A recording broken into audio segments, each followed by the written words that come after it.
Sebanyak 4 unit rumah warga di Kampung Blang, Kecamatan Simpang Ulim, Kabupaten Aceh Timur, Provinsi Aceh, ludes terbakar hingga tak tersisa. Meski warga setempat bersama Muspika dan pemadam kebakaran telah mencoba memadamkan api, namun api semakin membesar dengan menjalar ke sejumlah rumah lainnya yang terbuat dari konstruksi kayu. Muhammad Yusuf, Camat Simpang Ulim, yang dihubungi Puja TV melalui telepon seluler, mengatakan warga yang mengalami musibah kebakaran tersebut ialah Khaidir, Ratna Dewi, Sarbani, Nur Hayati, dan Sarsamita. Keempatnya merupakan warga Dusun Lampodrin. Menurutnya, dalam insiden tersebut tidak ada korban jiwa, namun para korban mengalami trauma dan kerugian hingga ratusan juta rupiah.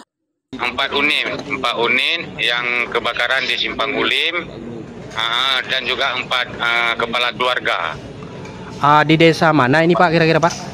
Kampung Blang, Desa Kampung Blang, Dusun Lampodrin. Konstruksi bangunannya permanen atau kayu nih Pak? Permanen sebagian kayu. Saat ini Pak, apa tindakan dari Kabupaten sendiri dan Muspika Pak?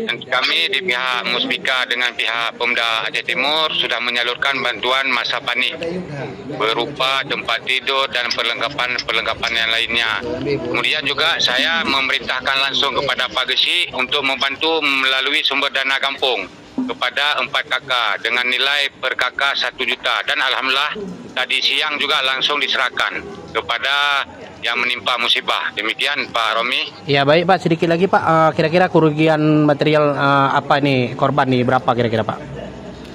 Lebih kurang 300 jutaan, lebih kurang.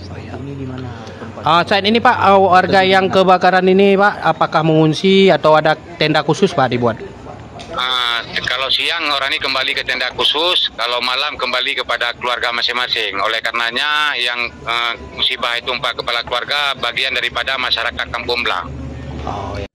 Selain itu, kata Camat Simpang Ulim, Muspika, dan Pemda Aceh Timur melalui Dinas Sosial telah turun langsung ke lokasi untuk menyalurkan bantuan masa panik untuk para korban. Sementara pemerintah kampung setempat juga telah menyalurkan bantuan masa panik kepada masing-masing korban 1 juta rupiah per kakak. Hingga kini, penyebab kebakaran masih dalam penyelidikan pihak kepolisian setempat. Sementara korban untuk sementara terpaksa mengungsi ke rumah tetangga. Dari Kabupaten Aceh Timur, Romi Syaputra melaporkan untuk Puja TV.